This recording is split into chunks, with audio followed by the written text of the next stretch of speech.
pour que nous puissions entendre Dieu par leur canal et pour que nous ayons la direction, que nous puissions marcher par l'Esprit. Seigneur, merci. Véritable de ta grâce d'entendre, de t'entendre. Véritable de ta grâce, Seigneur, d'être connecté et synchronisé à la fréquence FM Saint-Esprit ne soit pas débranché dans la vie de l'apôtre Ivan, dans la vie de l'apôtre Yves, dans la vie de Maman Maud, de Maman Adi, dans la vie de tous nos pasteurs, du corps pastoral, l'impression que Dieu tient. Car nous sommes reconnaissants, nous aimerons le Père. Nous aimerons le Père. Seigneur, nous te disons merci. Ah, nous ne pourrons pas plus loin que ça, parce que c'est toi qui le fais. C'est toi, merci. Merci Jésus de nous avoir donné comme des dons. Et que ces dons puissent accomplir le but pour lequel tu les as appelés dans le nom de Jésus. Amen. Alors regarde ton voisin et dis, tu es également un don. Un don parfait. Que Dieu nous a donné. Alléluia. Veuillez prendre place. Bien-aimés, nous sommes dans la joie aujourd'hui, en ce jour dominical, d'être dans la présence de Dieu. Dieu nous fait énormément du bien. Vous savez, lorsque nous sommes dans sa présence, le Seigneur nous comble de grâce, nous comble de joie, nous comble d'amour. Bien-aimés, je ne sais pas pour vous, mais à chaque fois que je suis dans la présence de Dieu, je me souviens encore que lorsque nous passons du temps avec son serviteur, l'apôtre Evan, c'est là où, c'est que les actions de grâce que j'avais l'habitude de rendre, j'apprends que je ne les faisais pas suffisamment. Tout ce que nous sommes, la Bible dit, car on lui a été créé toutes choses. Tout a été créé par lui et pour lui. Par lui et pour lui. Bien aimé, que tu sois en vie, c'est une grâce. Que tu sois en bonne santé, c'est une grâce. Que tu puisses t'émouvoir, c'est une grâce. Alors qu'en ce moment où nous sommes en train de parler, tu peux respirer. Je peux respirer, je n'ai pas besoin de bonbonnes, je n'ai pas besoin. Mais à cette heure-ci, il y a quelqu'un qui est dans un lit d'hôpital, sa respiration est soutenue par des bonbonnes. Et puis la famille est obligée de payer même cet oxygène-là. Mais toi et moi, nous consommons gratuitement et nous sommes en bonne santé. Nous rendons grâce à Dieu. Bien aimé, la première des choses qui m'arrive à cœur, c'est de nous dire d'apprendre à rendre grâce pour tout. Tout est objet, tout doit faire objet d'action de grâce. Parce que c'est ce que dit la parole. Lorsque nous rendons grâce, nous sommes en train d'envoyer un message à Dieu pour dire, Seigneur, ce que je suis dépend de toi. Ce que je suis vient de toi. Ce que j'ai vient de toi. Il n'y a rien qui est de moi qui vient de moi-même. Je reconnais ma vulnérabilité et mon incapacité d'être et de faire. Parce que tu es ma source. Autant le poisson a besoin de l'eau. Lorsqu'on sort le poisson de l'eau, bien aimé, le poisson meurt. Autant la plante a besoin de sa source qui est la terre. Autant tu reconnais ta vulnérabilité, ton incapacité de savoir que autant ta vie déconnectée à Dieu, c'est fini, tu es perdu. Merci Seigneur. Alors aujourd'hui, je bénis encore Dieu, parce que cette semaine était une semaine explosive. Waouh! Est-ce que nous pouvons bénir Dieu et acclamer le Seigneur? Les stars qui sont dans la salle, est-ce que nous pouvons bénir Dieu? Alléluia! On a passé un excellent moment. Il y a des endroits où il ne faut pas manquer, il ne faut pas s'absenter, il ne faut pas être absent. Cette semaine, on a eu 3 jours de ce que nous avons appelé le camp des stars. Amen. Est-ce que la com peut diffuser les photos des stars qui étaient là-bas? Non? Ok, gloire à Dieu. En tout cas, on était mobilisés. Les stars, ce sont les serviteurs travaillant activement pour le royaume. Autrement, on appelle également des ouvriers dans la maison du Seigneur ou bien des serviteurs. Et nous étions à côté de son serviteur, l'apôtre Ivan et Maman Maud, dont le Seigneur a donné la direction. Et ça a été très explosif. Pourquoi? Parce que la manière dont le Seigneur s'était servi de son serviteur pour parler à l'église, parler aux stars, bien aimé, comme lui-même avait dit, c'était le redimensionnement phase 2. Amen. Et en tirant quelques ingrédients de ce qui a été dit, c'est que le cœur de Dieu a voulu nous dire, à nous, église, précisément, et à tous les stars, à tous les serviteurs, les ouvriers, c'était de pouvoir n'est pas seulement être des serviteurs, parce que si vous vous souvenez, depuis un certain moment, le Seigneur est en train d'amener l'Église sur une série parlant de l'intercession et puis d'intercesseur. Or, un intercesseur, c'est celui qui sert. Or, un serviteur, c'est un doulos. Un doulos, c'est un esclave. Amen. Et le Seigneur a mis dans le cœur de son serviteur de nous faire comprendre que c'est bien de servir, mais il faut servir en étant des disciples. Quelqu'un peut dire disciple? Bien aimé, lorsque tu sers, tu n'es pas un disciple. C'est que ton service n'est pas suffisamment agréé. Lorsque tu sers sans pour autant être un disciple, c'est qu'il y a quelque chose qui manque. Regardez, pour la plupart, lorsque je fais ma méditation biblique et mes études bibliques, vous verrez que Paul, lapidé, trouvé pour mort, lorsqu'on l'a jeté de la vie, il était venu évangéliser et ce peuple-là ne voulait pas de lui, il ne voulait pas entendre ces paroles. C'est comme dans notre société aujourd'hui. Parler de Jésus devient quelque chose, ce n'est plus accepté dans certains environnements, dans certains territoires. Mais Paul aussi, c'était la même chose. Lorsqu'il il était venu apporter la parole, on l'a lapidé, on l'a jeté dehors. Et la Bible ne dit pas que c'était des serviteurs qui étaient là. La Bible dit des disciples. Quelqu'un peut dire disciples? Moi, j'ai pas entendu disciples. Les disciples l'entourèrent et c'est sûr qu'ils avaient prié pour lui. Et pouf, Paul s'est levé. Et même, on était en train de chercher à le tuer. On était en train de vouloir ôter la vie de Paul avant le temps. Paul ne pouvait pas mourir avant le temps. Paul, comme Jésus avait dit, j'ai donné ma vie.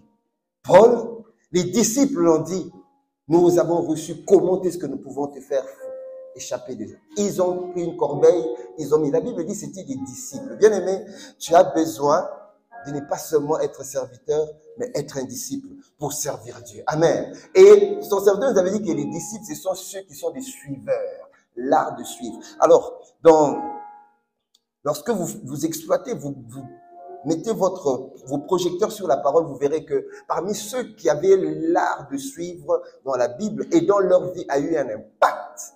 C'était des disciples et des suiveurs. Nous voyons Élisée qui avait suivi Élie.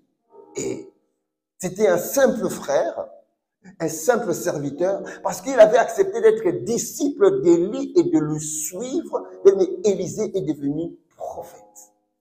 Mais il y a également Josué, fils de Nun, qui n'était pas de la famille de Moïse. Il a accepté lui également d'être disciple de Moïse et de suivre Moïse. Mais c'est lui que Dieu a donné la responsabilité de pouvoir amener le peuple d'Israël à Canaan. Troisième exemple de ceux qui sont des disciples et des suiveurs, c'est Ruth qui a suivi Naomi. Vous voyez, à chaque fois que tu te détermines d'être disciple et de suivre, il y a toujours une conséquence. Et la conséquence de Ruth qui avait accepté de servir sa belle-mère, donc servante, et puis de suivre sa belle-mère en quittant sa ville de Moab pour aller jusqu'à Bethléem, mais elle est devenue l'arrière-grand-mère de David. Et c'est par David aussi que de cette lignée est sorti Jésus. Parce que d'elle est sorti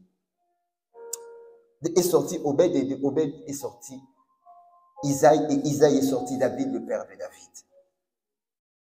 Que dire de Itaï? Itaï, c'était quelqu'un qui n'était pas juif, mais qui était, alors que David a été chassé par son fils Absalom, Itaï a dit, moi je vais te suivre. Que dire d'Abiatar? Bien aimé, le Seigneur nous a instruit cette semaine de pouvoir suivre et devenir des disciples. Quelqu'un peut me dire Amen. Mais je ne peux pas suivre. Oui, ok, je veux suivre, je veux devenir disciple.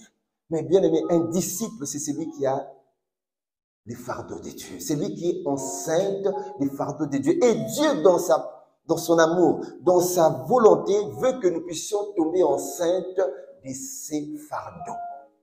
Laisse-moi te dire, je répète encore, Dieu aimerait que nous tombons enceintes de ces fardeaux. Autrement dit, il veut mettre sa sémence du fardeau qu'il a dans notre matrice spirituelle pour que nous puissions tomber enceintes et que nous puissions donner naissance à ce qu'il avait déjà prévu et prédit depuis le commencement du monde. Alors, à cela, c'est que le Seigneur nous demande, c'est qu'il veut, c'est que, la Bible dit Dans 1 Timothée 2, versets 3 à 4, il est bon et agréable.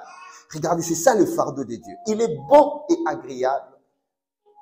Dans 1 Timothée 2, 3 à 4, devant Dieu, notre Sauveur, qui veut que tous les hommes soient sauvés. C'est ça son fardeau. Le fardeau de Dieu veut que tous les hommes soient sauvés. Quelqu'un peut me dire amen? Oui, s'il dit qu'il veut que tous les hommes soient sauvés, et dans Matthieu 18, verset 14, écoutez, de même, ce n'est pas la volonté de notre Père qui est dans les cieux, qui ne se perde un seul de ce petit. Tu faisais partie d'un seul de ces petits que Dieu est allé récupérer. Amen.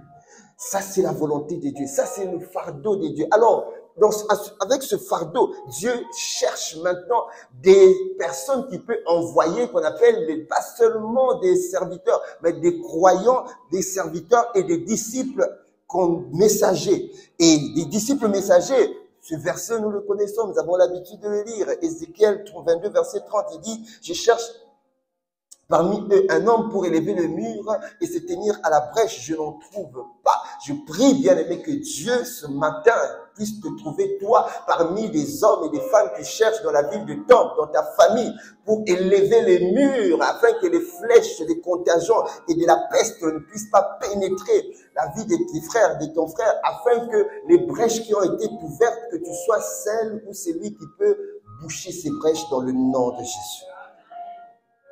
Et parce qu'il est en train de chercher, dis, Seigneur, trouve-moi. Est-ce que tu peux dire, élève ta main. Dis, Seigneur, trouve-moi parmi ceux dont tu cherches. Et que Ésaïe 58, verset 12 soit mon partage. Il a dit dans sa parole, on t'appellera réparateur de brèches. On t'appellera réparateur de brèches. C'est lui qui fraye le chemin et qui rend le pays habitable. Que Dieu te trouve parmi ces types de personnes. Alors, ce fardeau de Dieu, nous l'avons vu, c'est que toutes les âmes soient sauvées. Et Jean 3, verset 16, il dit, Dieu a tant aimé le monde qu'il a donné son propre fils afin que les quiconques ne périssent pas. Il y a les quiconques que Dieu veut qu'ils reviennent. Ils sont nombreux les quiconques dans ta famille, dans ton quartier, dans la ville où nous sommes, il y a des quiconques. C'est le fardeau de Dieu, c'est la volonté de Dieu. Il veut que les quiconques ne périssent pas. Alors, ces quiconques-là se trouvent dans Éphésiens 2, verset 12, car il est écrit, dans Éphésiens 2, verset 12, nous étions sans Christ, privés du droit de cité en Israël, étrangers aux alliances de la promesse, sans espérance et sans Dieu dans le monde. Voilà où se trouvent les quiconques. Maintenant, Dieu veut et il cherche un réparateur de brèches, c'est lui qui fraye le chemin et qui rendra cette nation, cette famille habitable, c'est-à-dire sortir du monde pour entrer dans le royaume. Il veut que cette famille devienne une nouvelle création. Jean 1, versets 12 à 13. À ceux qui l'ont reçu, à ceux qui ont crié en son nom, il leur a donné le pouvoir de devenir enfants de Dieu, lesquels sont nés ni de la volonté de l'homme, ni de la volonté du chien, mais nés de Dieu. Voilà. Et c'est toi et moi qui devons faire ce travail-là qu'avait fait Jésus, de pouvoir ramener ce... Alors, comment ce travail-là doit être fait? Mais ce travail-là est fait par les disciples. Tu peux répéter avec moi, disciples. Oui, ce travail est fait par des disciples parce que dans Jean 5, verset 17, la Bible dit, mon Père agit, dès à présent, moi également, j'agis. Alors Dieu veut que toi et moi, que nous puissions agir comme lui il agit. Mais comment il agit? Nous le voyons dans Romains 8, verset 34. La Bible dit que l'une des manières auxquelles le Père agit, lui qui est au ciel, assis à la droite, Jésus, il a tout accompli sur la terre.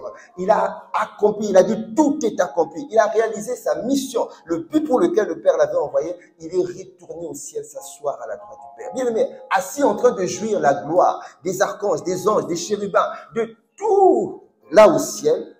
Mais quelque part, la Bible nous ouvre une brèche et dit, il intercède pour nous. Il intercède. Jésus est préoccupé. Il intercède. Alors, autant le Père agit, autant Jésus agit. La Bible dit, moi également, je dois agir comme Jésus. Donc, sur la terre, le disciple serviteur doit également intercéder. Amen. Et le verset que j'ai bien trouvé dans Ésaïe 62, verset 6 à 7, il dit, sur toi, Jérusalem, sur tes murs, j'ai placé quelqu'un. Bien-aimé, Dieu t'a placé toi maintenant. Dieu t'a placé sur les murs de ta famille. Dieu t'a placé sur les murs de ta ville, le mur de ta cité. Dieu t'a placé là. Ne t'a pas placé juste parce que j'habite ma cité, j'habite ma ville. Non, non, non, c'est intentionnel. Quelqu'un peut dire intentionnel? Alors, j'ai pas entendu intentionnel. Dieu savait que tu devais aller habiter là-bas. Autant quand Dieu avait créé Jonas, Dieu avait vu déjà les cris de Ninive. Alors, il nous arrive, c'est vrai, que deux fois nous aurons aimé aller à Tarsis. Tarsis, c'était une ville commerciale, une ville qui bougeait. Jonas a quitté, Dieu a dit, va, parce que j'étais choisi, j'étais prédestiné pour Ninive, mais Jonas avait choisi d'aller à Tarsis. Il nous arrive deux fois, bien aimé, Tarsis pour nous aujourd'hui, c'est des fois le laxisme. C'est des fois le fait que tu ne fais rien. C'est des fois le fait qu'on a vu le dimanche dernier, que tu n'agis pas sur la base de ce pour lequel le Seigneur t'a appelé d'agir. Et pour ça, Dieu t'appelle maintenant à ce que tu puisses agir sur base de sa parole. Et comment je le fais? En obéissant à la grande commission. Quelqu'un me dit la grande commission. Je suis en train de revenir sur certaines petites choses pour bien entrer dans mon message. La grande commission, c'est le fait de pouvoir aller. Matthieu 28, verset 19. Aller et faire de toutes les nations mes disciples. C'est ça la grande commission. C'est ainsi, j'agis dans l'intercession et j'agis dans la grande commission de aller pour aller chercher les âmes. Mais là, je suis en train de faire ce que Jésus avait fait sur la terre dans Luc 8, verset 1. La Bible dit, il allait de ville en ville, de village en village, annonçant la bonne nouvelle du royaume. Et la preuve en est que quand il était sur la terre, il intercédait, autant il intercède au ciel. La Bible dit, quand vous lisez dans Luc 22, verset 31, il disait à Pierre, Simon, Simon, Satan t'a réclamé pour te cribler comme de froment, mais moi, j'ai prié pour toi. Amen. Et Dieu veut maintenant que toi et moi nous nous lèvons. Amen. En tant que disciples, suiveurs, serviteurs, que nous puissions nous lever, car la Bible dit dans Hébreux 4, verset 1, et je vais passer maintenant au message de la Bible, dit, craignons donc, car la promesse d'entrer dans ces parvis subsiste encore, que personne ne soit trouvé venu trop tard. Parce qu'il y aura un trop tard. Il y aura un trop tard pour ceux qui... Alors voilà pourquoi nous devons nous presser pour aller les chercher. Alors mais pourquoi servir Dieu? Pourquoi servir Dieu? Ok, depuis 2 dimanches et pour certains messages que nos pères, nos pasteurs, dans d'autres assemblées, dans d'autres églises, le Seigneur nous fait grâce de pouvoir recevoir pourquoi je dois servir Dieu. Mais c'est tellement important de servir Dieu. Pourquoi? Parce que tout simplement, c'est un commandement. C'est ça à quoi Dieu nous avait créé. Dans Exode 8, verset 1, la Bible dit, Dieu dit à Moïse, Moïse va dire à Pharaon, laisse aller mon peuple afin qu'il me serve. C'est ce que Dieu a dit à Moïse. Bien aimé, nous étions hier, comme nous l'avons vu, sans Christ, privés du droit de cité en Israël, étrangers aux alliances de la promesse, sans espérance et sans Dieu. Nous étions dans le monde. Dieu a dit aux entités qui nous retenaient dans le monde, laissez aller mon peuple. Nous sommes sortis des radars du royaume des ténèbres pour paraître dans les radars du royaume des cieux, pour servir Dieu. Quelqu'un peut me dire amen. Mais si tu ne sers pas Dieu, c'est qu'il y a quelque chose qui ne va pas. Quand tu es né de nouveau, tu ne sers pas Dieu, c'est qu'il y a quelque chose. Même les anges s'étonnent. Donc, n'étonnons pas les anges, plutôt réjouissons les anges en nous voyant servir Dieu. Alors, pourquoi je dois servir Dieu? Il y a 8 promesses que Dieu nous a données sur la terre, la promesse sur la terre. Il y a à peu près 7. Voilà, 7 promesses que je vais détailler du pourquoi tu dois servir Dieu. Alors, lorsque je sers Dieu, je suis serviteur. C'est comme lorsque je pars travailler, je sers mon employeur. Et dans tout travail, il y a toujours un contrat. Et dans un contrat, il y a la part de l'employeur et la part de l'employé. Même dans le contrat du fait que toi et moi, nous devons servir Dieu. Nous sommes en train de servir Dieu. Mais il y a également un contrat, nous allons le voir. Il y a les devoirs de l'employeur et le devoir de l'employé. Il y a les responsabilités que le travailleur doit faire, et puis les responsabilités également de celui qui doit rémunérer le travailleur doit le faire. Dans Exode 23, versets 25 à 27. On y va. D'accord. La Bible dit, vous servirez l'Éternel, votre Dieu. Alors, dans ce contrat, il y a 2 parts. Il y a 2 parties. Il y a nous qui devons servir. Là, vous voyez, on ne parle pas le croyant, on ne dit pas que le croyant, non, on parle du serviteur. Voilà pourquoi j'interpelle toute l'Église. Bien aimé, normalement, nous devons tous être là des serviteurs. Amen. Si tu ne sers pas encore Dieu, je t'en supplie qu'à la fin de ce culte, tu vas voir ce qui va suivre, va te pousser normalement. Et je prie que ce message soit un message qui puisse électrocuter le cœur d'une personne qui ne sert pas encore Dieu. Parce que c'est tellement important. Alors là, nous sommes en train de parler des promesses que Dieu donne à ceux qui servent Dieu sur la terre. Alors il dit, vous servirez l'Éternel. Nous servons Dieu sur la terre, nous n'avons pas encore quitté notre corps incorruptible. Dans ce corps incorruptible, nous avons décidé de le servir parce qu'il nous avait choisi d'avance. Ça, c'est notre part. Alors, dans la part du contrat, il y a des serviteurs et puis il y a l'employeur. Pour le serviteur, il n'y a qu'une seule chose, une seule rubrique. Vous servirez l'Éternel. Alors, regardons maintenant de l'autre côté de l'employeur. C'est qu'il dit, 1. Il bénira votre pain et vos eaux. Donc, la part du Seigneur, lorsque toi tu le sers, la première des choses, il dit, moi je m'engage de bénir ton pain et tes eaux. La deuxième, il dit, j'éloignerai de la maladie du milieu de toi. Deuxième chose, Dieu s'engage. Waouh. Quelqu'un me dit waouh. Ah, j'ai pas entendu waouh. Normalement, en termes de contrat, ça devait être équilibré. Dieu nous aurait demandé, ok, vous me servirez, vous ferez. Non, non. Il a dit de ton côté, la seule chose que je te demande. Regarde à ton voisin. Dis, la seule chose que Dieu nous demande. Dis-le encore, la seule chose que Dieu nous demande. Bon, il n'y a pas 2, il n'y a pas 3, il n'y a pas 4. La seule. C'est comme ça. Voilà. Comme ça, peut-être, parce que quand tu parles, voilà, c'est comme ça. Et nous voyons que pour Dieu, il y a comme ça. La seule, vous servirez l'Éternel. Et maintenant, la partie de Dieu, il a dit, 1, il bénira votre pain et vos eaux. Cela veut dire, bien aimé, tu ne manqueras de rien. Psaume 23, l'Éternel est mon berger, je ne manquerai de rien. Il bénira bien. Quand Dieu dit, c'est que sa bouche dit, sa main le fait. Et ses promesses s'accomplissent toujours. 1, il bénira votre pain et vos eaux. Il éloignera de vous toute maladie. Pourquoi il doit éloigner de toi la maladie? Vous savez pourquoi? Parce que lorsque Dieu regarde dans ta famille, il regarde dans ton quartier, il regarde dans ton environnement, rares sont ceux qui ont à cœur d'aller pour chercher à gagner les âmes. Rare. Alors, tout ce qui est rare coûte cher. J'ai appris ça en marketing. Donc, Dieu ne peut pas te perdre. Dieu ne peut pas te permettre à ce que tu sois malade. Comment tu iras de ville en ville? Jésus était en bonne santé. Luc 8, 1. Il allait de ville en ville, de village en village. S'il était souffrant, comment est-ce qu'il pouvait se déplacer? De ville en ville, village en village. Paul a dit, si j'annonce l'évangile, cela n'est pas un sujet de gloire, car la nécessité m'en est imposée. Malheur à moi si je n'annonce pas l'évangile. C'est lui qui allait, il a dit, depuis Jérusalem et les pays environnants jusqu'en Illyrie, j'ai abondamment répandu l'évangile de Christ. Bien aimé, la bonne santé, c'est ton partage. Ça fait partie du contrat. Alors, j'ai pas honte, ça fait partie du contrat. Alléluia. La troisième des choses, la troisième des choses, il dit, je remplirai le nombre de tes jours. Waouh.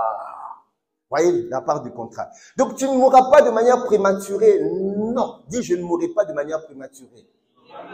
Quelles que soient les attaques de ma famille, de mes amis, je ne mourrai pas de manière prématurée. Parce que il prolongera le nombre de mes jours. Pourquoi? Parce que je dois accomplir le but, la destinée. Mais on ne va pas arracher ta vie. C'est toi qui vas donner ta vie. Alors, j'ai pas entendu. On ne va pas arracher ta vie. C'est toi qui, ça veut dire, on va pas te tuer par accident comme ça, Non, non, non. C'est toi, lorsque le moment sera venu, tu donneras ta vie. Amen. Oui. Quatrièmement, il dit, j'enverrai ma terreur devant toi. Dieu sera le lion de la tribu de Juda. Lorsque tes ennemis viendront sur un seul chemin, ils fuiront sur 7 chemins. Et même 1000 tomberont à ta gauche, 10 000 à ta droite. Tu seras debout comme le cèdre de Liban. C'est un arbre qui est élevé, qui est bien enraciné. Bien aimé, il enverra la terreur. Et la cinquième, il dit, je mettrai en déroute tous les peuples chez lesquels tu arriveras. C'est ce que j'ai dit. Ils viendront sur un seul chemin, ils feront sur sept chemins. Mais Dieu prendra soin de toi. Dieu veillera sur toi. Dieu te protégera. Parce qu'il a dit dans Colossiens 3:3, nous sommes cachés avec Christ en Dieu. Mais mettez votre foi en la parole. Croyez en la parole. Aimez la parole. Chérissez la parole. Croyez en la parole. Dieu n'est pas un homme pour mentir, ni un fils de l'homme pour se repentir. Et sixièmement, il dit, je ferai tourner le dos devant toi à tous tes ennemis. Waouh! Ça, c'est la part de contrat de Dieu et la part de contrat. Alors, c'est en réalité le thème de mon message. Maintenant, je vais entrer. 10 excellentes récompenses réservées aux serviteurs disciples. Là, maintenant, ce sont des récompenses, maintenant, qui sont de l'espérance. Des récompenses que Dieu prépare pour toi de la vie que tu auras après ton travail sur la terre. Amen. Oh Seigneur, accorde-nous la grâce. On y va. Première récompense.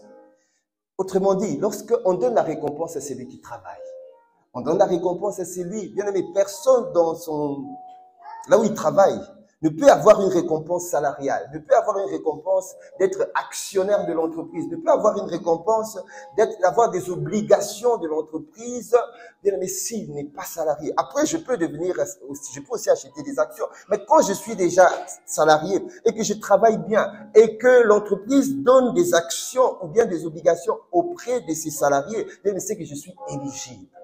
Et j'aimerais te dire que, bien aimé, tant que tu sers Dieu, tu seras éligible à toutes les excellentes récompenses que Dieu a prévues. Première récompense, les couronnes. Dieu nous donnera des couronnes de distinction. Alors, je n'ai pas entendu ton amen. Les couronnes de distinction. Donc, tu dois être heureux et heureuse. Tu dois être heureux et heureuse. Parmi les couronnes de distinction, mais ce sont des choses qu'il faut connaître. Lorsque nous vivons dans la vie, lorsque nous vivons notre chrétienté sur la terre, nous faisons notre part. Si Dieu nous a encore gardés sur terre, c'est pour que nous puissions accomplir le but, notre destinée. Et la destinée va passer par le servir. La Bible dit, il a fait de nous un royaume des sacrificateurs. Des sacrificateurs pour offrir des sacrificatures, pour offrir des sacrifices, pour être des serviteurs qui servent des doulos, des esclaves pour Dieu sur la terre. Mais il veut également, dans le temple, dans le ministère, les 5 ministères que Dieu, mais il veut également que nous puissions être des rois. Ça veut dire régner dans les 7 sphères que le Seigneur, ils ont établies sur la terre. Il veut que nous puissions régner. C'est la volonté de Dieu. Dieu ne veut pas que nous soyons juste des simples salariés dans un emploi ou quelque part, lambda, et que je suis serviteur de Dieu et je finis. Non. Dieu veut, il a dit, il nous a donné d'être des rois. La royauté, c'est pour régner. Amen. Alors, la première récompense, c'est qu'il nous donne des couronnes de distinction. 1 Corinthiens 9, verset 25. La Bible dit, tous ceux qui combattent, tous ceux qui combattent, ce sont des disciples serviteurs, combattent dans le service, s'imposent toute espèce d'abstinence et le font pour obtenir une couronne corruptible, mais nous faisons-le pour une couronne incorruptible. Il y a déjà une couronne incorruptible, bien-aimé, qui te sera décernée, que Dieu a prévu pour toi, que Dieu a préparé pour toi. Dieu parle d'une couronne. On ne donne pas une couronne juste pour le donner. La couronne est donnée très souvent pour ceux qui ont travaillé, pour ceux qui ont mérité, pour ceux qui ont dû faire quelque chose de mérite et Dieu le décerne une couronne. Deuxième couronne, c'est la couronne de justice. La Bible dit dans 2 Timothée 4, verset 8, « Désormais, la couronne de justice m'est réservée. Le Seigneur, le juste juge, me le donnera dans ce jour-là. » Ce jour-là, on dira, Maranatha, Maranatha. Ce jour-là, bien-aimé, ce jour-là où tu passeras devant le tribunal de Christ, où Dieu, pas pour être jugé, mais pour que Dieu évalue le travail qu'il t'avait demandé de faire sur la terre. Et en fonction de tout cela, Dieu maintenant te décerne une couronne. La couronne de justice. mais encore à tous ceux qui auront aimé son avènement. Il y a une autre couronne, c'est la couronne de vie. Jacques 1, verset 12, la Bible dit, « Heureux l'homme qui supporte patiemment la tentation, car après avoir été éprouvé, ce sont des examens. Éprouvé, ce sont des épreuves, d'accord? Après que tu aies été éprouvé, après que tu aies passé des épreuves, après que tu aies vécu des choses difficiles, après que tu aies surmonté les actes, les tentations, après que tu aies passé plusieurs situations qui t'auraient amené à jeter l'éponge comme la femme de Job, il a dit, maudit ton Dieu, meurt à cause des difficultés, des souffrances. Bien-aimé, il dit, il recevra la couronne de vie que le Seigneur a promis à ceux qui l'aiment. Bien-aimé, Dieu t'aime. Dis, répète après moi, Dieu m'aime. Alors, j'ai pas entendu, Dieu m'aime. Et je dois accepter l'épreuve. D'accord? Oui, tu dois accepter l'épreuve et que tu dois remporter cette épreuve pour recevoir la couronne de justice. Le Seigneur te l'a préparée. La dernière couronne de distinction, c'est la couronne de gloire. 1 Pierre 5, verset 4, la Bible dit, « Et lorsque le souverain berger paraîtra, vous obtiendrez la couronne incorruptible de gloire. » Oh oui, Seigneur. Ça, c'est la première récompense. Donc, lorsque je suis en train de servir Dieu, je sais que le monde croit en moi, ne croit pas en moi. Je le sais. Que je traverse des moments difficiles ou pas, je le sais. Je le sais et c'est que je sais, comme le peuple dit, c'est que je sais, c'est que je sais et c'est que je sais, c'est que ce jour-là, il y aura forcément une couronne qui me sera décernée. Récompense numéro 2, les magnifiques demeures que Dieu a préparées pour ses saints. Vous savez, la Bible dit dans Jean 14, verset 2, on va les lire directement. Il y a plusieurs demeures dans la maison de mon Père. Si cela n'était pas, je vous l'aurais dit, je vais vous préparer une place. Bien aimé, au ciel, Dieu a des demeures. Mais ces demeures-là ne seront pas identiques, ne seront pas égales. Amen. Non, ces demeures-là ne seront pas. Ces demeures, ce sont des types de palais. Alors, pour la plupart des personnes qui ont vécu sur terre et qui ont été momentanément enlevées, certains, c'était par la mort, ou bien d'autres, carrément le Seigneur les a amenés, il les a fait voir un peu le ciel.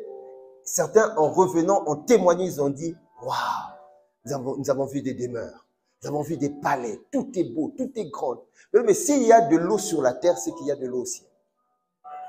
S'il y a des palais sur la terre, c'est qu'il y a des palais. Dieu dit, je vais te préparer une place, une demeure. Alors ma question, le type, la qualité et la forme, cette demeure auquel tu vas demeurer dépend de ce que tu vas faire sur la terre.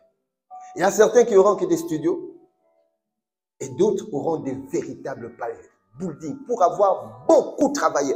Et je ne sais pas si la com peut me trouver ce verset, comme j'aime bien le dire. La Bible dit, Tréphiste et Tréphos ont travaillé pour le Seigneur, mais Perside a beaucoup travaillé pour Dieu. Bien aimé, quelqu'un comme Perside, forcément, si le Seigneur le témoigne dans la parole, c'est que sa demeure sera magnifique, somptueux. Bien aimé, n'accepte pas. C'est maintenant, tout se joue maintenant. Tout se joue maintenant. Dis à ton voisin, tout se joue maintenant. J'ai l'impression que ton voisin ne connaît pas cette réalité, mais tout se joue maintenant.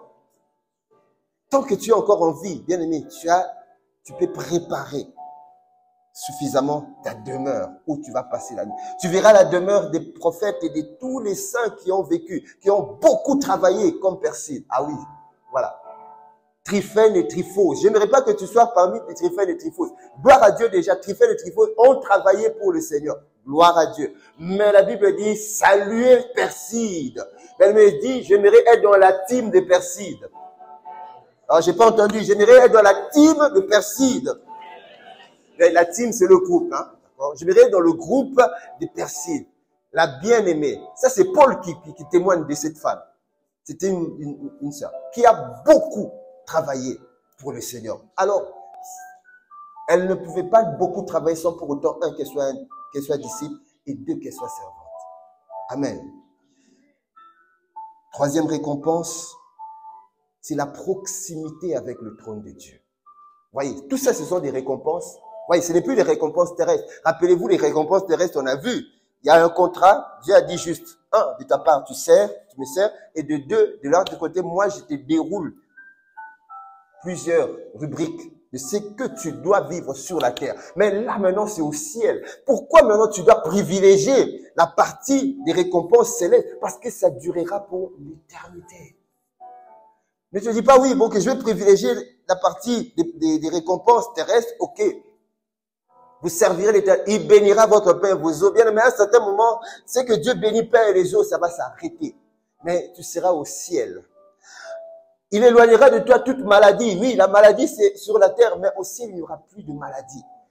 Alors, ce qui sera au ciel, c'est ce que nous sommes en train. Ça sera pérenne, éternel, à perpétuité, à l'infini. Donc, tu dois pérenniser, tu dois valoriser, tu dois mettre ton focus, ton attention sur ce qu'on est en train de faire. Je ne dis pas qu'on ne met pas l'attention sur ce que les promesses que Dieu nous a faites dans Exode 23, verset 25. Non, je dis tout simplement que c'est important que tu aies un regard attentif sur ce qu'on est en train de dire maintenant.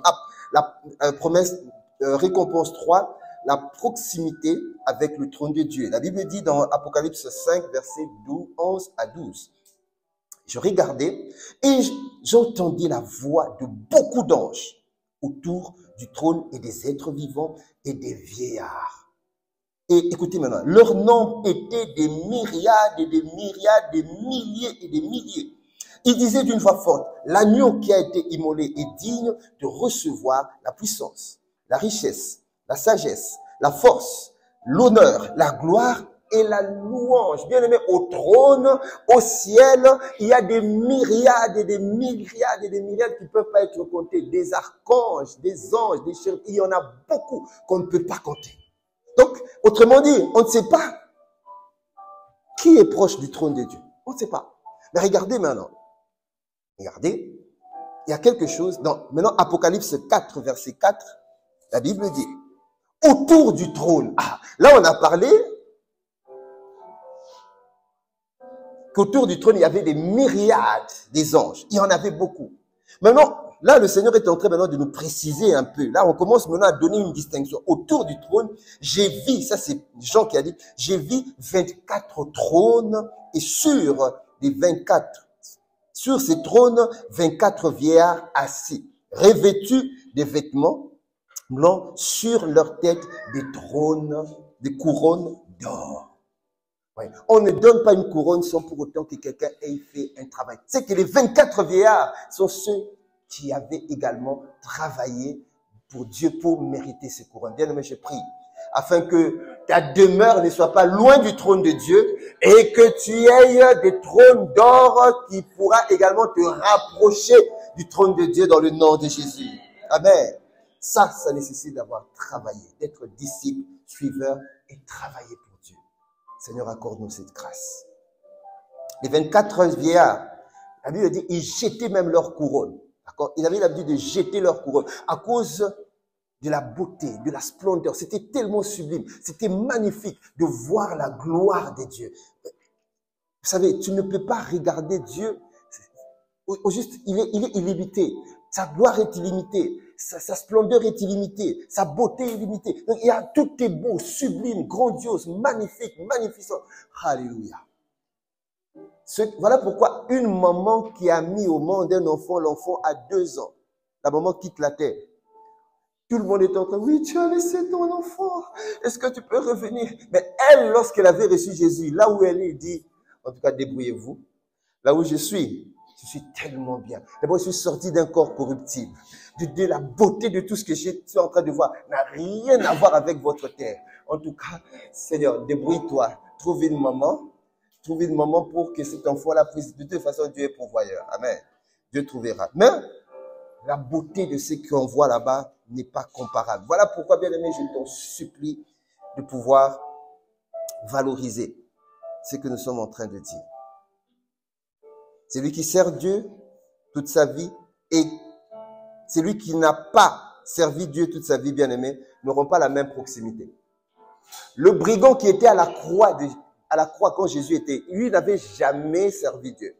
Donc, par sa grâce. Pour être au ciel, la condition n'est pas de servir Dieu. Pour être au ciel, la condition, c'est d'accepter Jésus-Christ comme son Seigneur et Sauveur. C'est donc qu'il est dit, si tu confesses de ta bouche Jésus-Christ comme Seigneur et tu crois dans ton cœur qu'il était mort et ressuscité, tu crois sincèrement, tu es sauvé. C'est ça la condition. Par contre, lorsque j'ai pas travaillé pour Dieu, j'ai pas été un disciple, je n'ai pas suivi Jésus, je n'ai pas suffisamment beaucoup travaillé pour lui, bien aimé, ta demeure à toi et ta place à toi ne sera pas du tout la même demeure et la même place que tous ceux qui ont passé leur vie à servir Dieu. Et mais laisse-moi te dire, au ciel maintenant, il y a certains qui n'ont pas servi Dieu, qui sont en train de voir tous ceux qui ont servi Dieu dans leur génération. Depuis les pères Abraham jusqu'à aujourd'hui, ils sont en train de voir leur palais somptueux, leur demeure magnifique et tout ça. La bonne nouvelle, c'est qu'au ciel, il n'y aura pas de jalousie. Pourquoi? Parce que c'est le diable qui est le père, qui donne Chacun va reconnaître que ce que je suis et là où je suis est fonction de ce que je fais. Amen.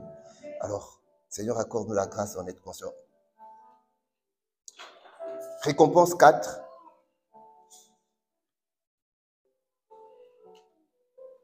C'est la marque d'un souvenir.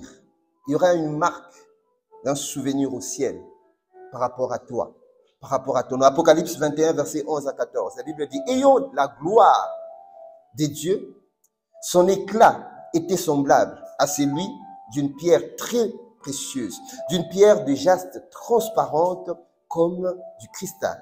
Elle avait une grande et haute muraille. Elle avait 12 portes et sur les portes 12 anges et des noms écrits, ceux des 12 tribus des fils d'Israël. L'Orient, 3 portes, au nord 3 portes, au midi 3 portes et en Occident 3 portes. La muraille de la ville avait 12 profondeurs et sur les 12 noms des 12 apôtres de l'agneau. Bien aimé, les murailles ont porté la marque des noms. Les murailles au ciel ont porté la marque des noms des 12 disciples. Si tu sers Dieu dans ta génération, au ciel, il y aura également, parce que Dieu ne fait pas de favoritisme. C'est ce que j'ai trouvé d'ailleurs ce verset. Dieu ne fait pas de favoritisme. Parce qu'il est écrit dans Acte 10, versets 34 à 35, alors Pierre, ouvrant la bouche, dit, en vérité, je reconnais que Dieu ne fait point d'acception de personne. Si Dieu l'a fait pour les 12 apôtres, bien aimé, il le fera également pour toi. Il ne peut pas seulement le faire pour les 12 apôtres qui ont servi Dieu dans leur génération sur la terre, et toi également tu sers Dieu, et que dans les murailles, les fondements de la mère patrie, de la Jérusalem céleste, qu'il n'y ait pas également ton nom. Ce n'est pas ton nom qu'a donné tes parents. Ce n'est pas les prénoms qu'on a donné. Là, Dieu nous donnera un nom. Amen. Et sur ce nom-là, tout le monde saura reconnaître au travers de toi. Et lorsque ton nom sera marqué, bien aimé, ça justifiera que celui-ci avait suffisamment travaillé pour le roi, le glorieux chef d'État de tout l'univers et de toute l'éternité. Récompense numéro 5. Il y aura un mandat gouvernemental de la responsabilité. Vous voyez que c'est tellement merveilleux, c'est tellement beau et tellement merveilleux. Le mandat gouvernemental de la responsabilité. Ce mandat, regardez, la Bible dit dans Luc 19, verset 5, 15 à 19. Lorsqu'ils furent de retour, après avoir été investis de l'autorité royale, il fit appeler auprès de lui les serviteurs auxquels il avait donné l'argent afin de connaître comment chacun l'avait fait valoir. Le premier vint et dit, Seigneur, ta mine a rapporté 10 000. Il lui dit, c'est bien, bon serviteur, bon serviteur, parce que tu as été fidèle en peu de choses, reçois le gouvernement des 10 villes. Mais la manière dont tu es en train de servir, la manière, vous savez, lorsque nous reviendrons sur la terre, alors je vais commencer par là. Après les noces de l'agneau, après que nous ayons passé un temps de repos, le ciel est un lieu de repos. Nous ne passerons pas l'éternité là-bas, non. Le ciel, tous ceux qui meurent aujourd'hui vont au ciel. Il y a le ciel et la gemme. En dessous, c'est le lieu de tourment. Tous ceux qui n'ont pas connu Christ vont dans le lieu de tourment. Tous ceux qui n'ont pas accepté Jésus comme leur Seigneur et Sauveur vont dans le lieu de tourment, attendant leur dernier jugement où Dieu, Jésus, se tiendra sur le trône blanc pour les juger et puis leur montrer que leur place est en enfer. Aujourd'hui, l'enfer n'est pas encore peuplé. C'est pour tous ceux qui meurent, qui n'ont pas accepté, ils sont dans le lieu de tourment. Par contre, tous ceux qui quittent la terre aujourd'hui en Christ vont au ciel. Et au ciel, la Bible dit c'est un lieu de repos. Quelqu'un peut dire lieu de repos. Mais après ça, Jésus reviendra pour gouverner la terre pendant le millénium. Et pendant le millénium, lorsqu'il viendra avec tous les rachetés, il donnera la gouvernance de la terre. À celui-ci, il donnera 10 villes, 5 villes. C'est sur cette terre. La même terre avec les 5 continents, c'est Jésus viendra. Il n'a jamais été reconnu roi de rois sur la terre. Et pendant le millénium, Jésus sera reconnu roi de rois. Alors, bien-aimé, je t'en supplie, il faut que tu règnes avec Jésus, tu gouvernes avec Jésus. Parce que lorsque nous reviendrons par la grâce de Dieu, nous aurons un corps glorifié. Avec Christ pour gouverner la terre. Et sur la terre, il y aura des humains. Certains humains resteront. Et cette scène avait déjà eu lieu. Si vous regardez dans la Bible, vous verrez que Jésus avait le corps glorifié quand il est ressuscité. Et puis, il était apparu à plus de 500. D'accord? 500 frères et sœurs. Et puis, il était avec ses disciples. Donc, il y avait ceux qui avaient le corps physique comme nous et Jésus qui avait le corps glorifié. Ça sera la même chose pendant le millénium. En étant né de nouveau, en ayant travaillé pour lui, en ayant été des disciples, en ayant beaucoup travaillé pour le Seigneur comme Persil, bien aimé, après ce repos qui se justifie au ciel, lorsque nous reviendrons, Jésus te dira, ma sœur, toi je te donne autant de villes en Asie. Mon frère, toi je te donne autant de villes en Amérique. L'autre, toi je te donne autant de villes. Tu vas gouverner. C'est-à-dire, tu seras le gouverneur d'un territoire, tu côtoies des humains et tu te déplaces à la vitesse de la lumière. Quelqu'un peut me dire amen. Waouh. Tu n'auras pas besoin des avions. Toi, ce sera avec la vitesse de la lumière. Amen. Alléluia. Seigneur, accorde-nous la grâce. Récompense 6. Nous jugerons les anges. 1 Corinthiens 6, verset 3. Ne savez-vous pas que nous jugerons les anges? Ouais, ce sont des récompenses de l'espérance. 1 Corinthiens 3, que ces 3 choses demeurent. La foi, l'espérance et l'amour. Alors là, nous sommes dans l'espérance. La vie après la mort. C'est qui nous réserve. Dieu a dit, nous jugerons les anges. Et nous ne jugerons pas. Et à plus forte raison, les choses de ce monde. Nous jugerons les anges. Bien aimé, tu vas être le juge des anges déchus. Ceux qui ont accepté de suivre Satan seront également jugés. Et Dieu nous dit, c'est nous, c'est pas des chérubins, c'est pas des archanges, c'est la nouvelle création qui a été créée à son image, à sa ressemblance, qui aurait servi avec lui, qui jugera les anges. Waouh! Des magistrats qui jugeront. Récompense 7. C'est un nom nouveau qui sera attribué. C'est un nom nouveau attribué par Dieu seul. Il y a un nom nouveau. Il y a un nom que Dieu va t'attribuer. Ce n'est pas ton nom peut-être que tu as aujourd'hui. Le mélange de ton nom venant de tes parents et tout ça, bien, mais tu auras un nom que Dieu va t'attribuer. Amen. Moi, j'ai pas entendu ton amen. Mais c'est à ceux qui vaincront. Apocalypse 2, verset 17. À celui qui a des oreilles entendre ce que l'Esprit dit aux églises. À celui qui vaincra. Oui. À celui qui vaincra, il y a un travail à faire. Nous devons vaincre, nous ne devons pas subir. À celui qui vaincra, je donnerai de la manne cachée et je lui donnerai un caillou blanc. Sur ce caillou est écrit un nom nouveau que personne ne connaît, si ce n'est celui qui le reçoit. Il n'y a que toi qui recevras ce nom qui connaîtras. Peut-être aujourd'hui tu ne connais pas encore, je ne connais pas encore, mais je recevrai. Nous aurons un nom nouveau. Dans la nouvelle Jérusalem, tu auras un nom que lui-même, le boss, t'aura attribué. Autant sur la terre, tes parents t'ont donné un nom, autant au ciel, il y a un nom qui te sera donné. Quelqu'un me dit, waouh! Est-ce que tu peux acclamer le Seigneur pour le nom nouveau que tu auras? Oui. Récompense numéro 8. Une place sur le trône avec Jésus. Waouh! Ouais, ça part toujours à celui qui vaincra. Jésus, dans le livre d'Apocalypse, il a révélé à l'apôtre Jean à l'île de Patmos, Apocalypse 3, verset 21, à celui qui vaincra. Je le ferai asseoir avec moi sur mon trône. Waouh! Mais Dieu ne ment pas. Ce ne sont pas des simples paroles. Il a dit à celui qui vaincra. Alors tu as intérêt à vaincre. Dis, j'ai intérêt à vaincre. Alors j'ai pas entendu, j'ai intérêt à vaincre.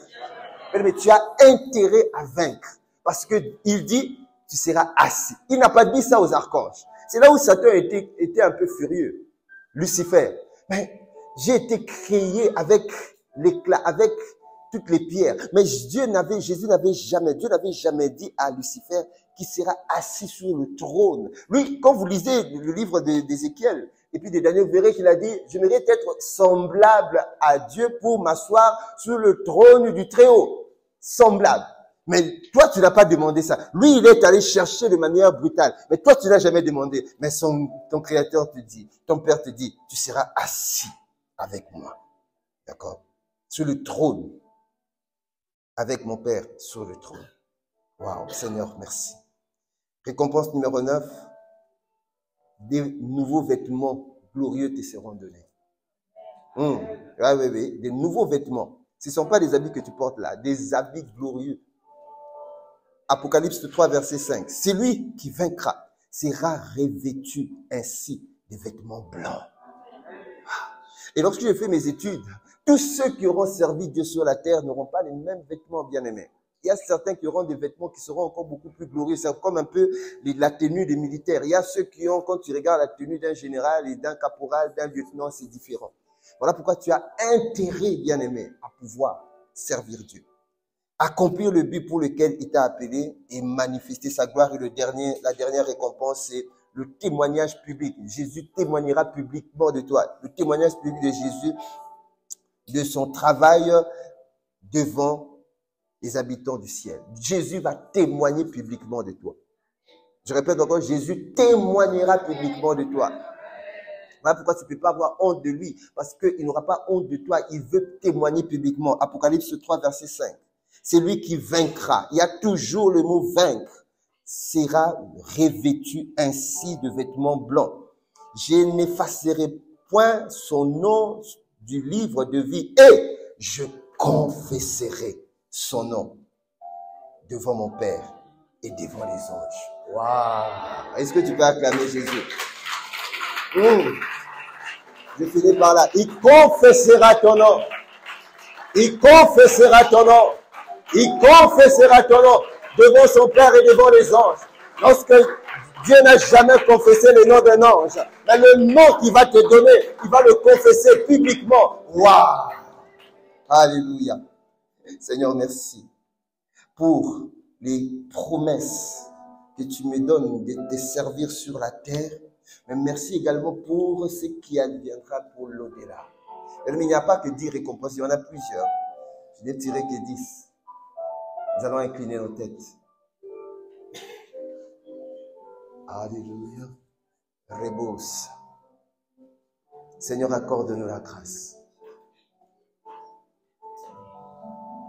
Notre prière ce matin, c'est que tu nous accordes la grâce de nous réveiller. Certains d'entre nous, nous sommes là, nous ne servons pas encore.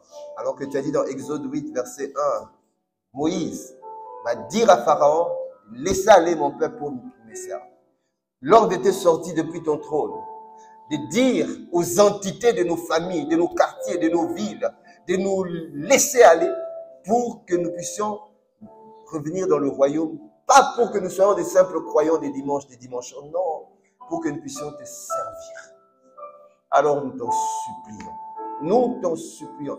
Seigneur, accorde-nous la grâce. Accorde-nous la grâce. Nous avons besoin de cette grâce. Réveille-nous. La Bible dit dans Agé 1, verset 14, « Et l'Éternel réveilla l'esprit de Zorobabel et de Josué. » Nous dormons encore. Encore que pour nous qui servons, nous ne sommes pas entrés dans la dimension des disciples, des suiveurs. Accorde-nous la grâce.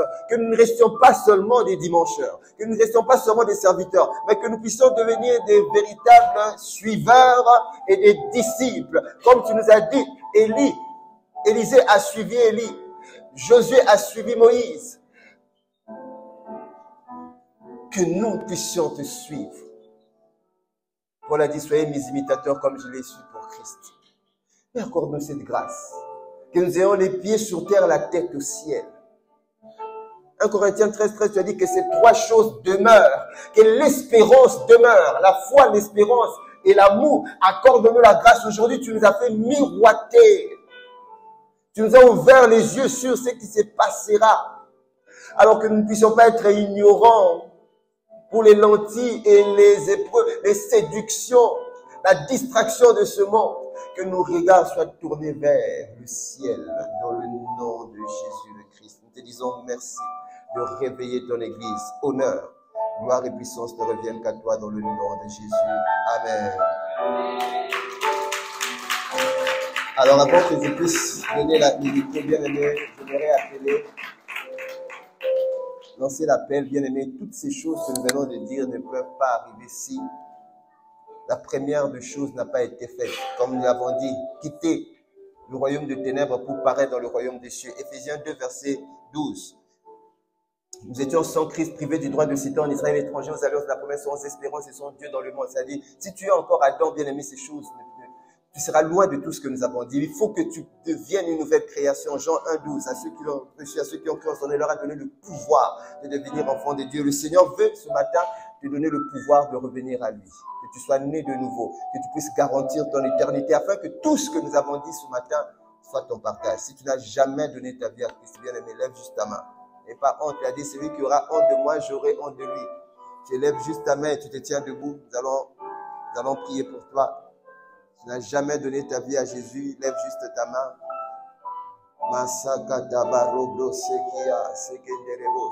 Alors vous allez répéter après moi, Seigneur Jésus. Je viens devant ton saint trône. Je reconnais que je suis pécheur. Je reconnais que je suis loin de toi. Je viens faire un pas de foi. Et j'engage mon cœur. Selon qu'il est écrit. Si tu confesses de ta bouche que Jésus-Christ est Seigneur. Ce matin, je viens confesser que tu es mon Seigneur. Mon propriétaire. Et je suis ta propriété privée. Et je crois au plus profond de mon cœur que tu étais mort et tu es ressuscité. Je crois que je suis sauvé. Merci Saint-Esprit de venir habiter en moi et de faire de moi une nouvelle création, me donnant le pouvoir de devenir enfant de Dieu. Merci de m'avoir ramené dans la grande famille d'enfants de Dieu et d'avoir fait de moi ton enfant, Père. Je te rends grâce dans le nom de Jésus. Amen.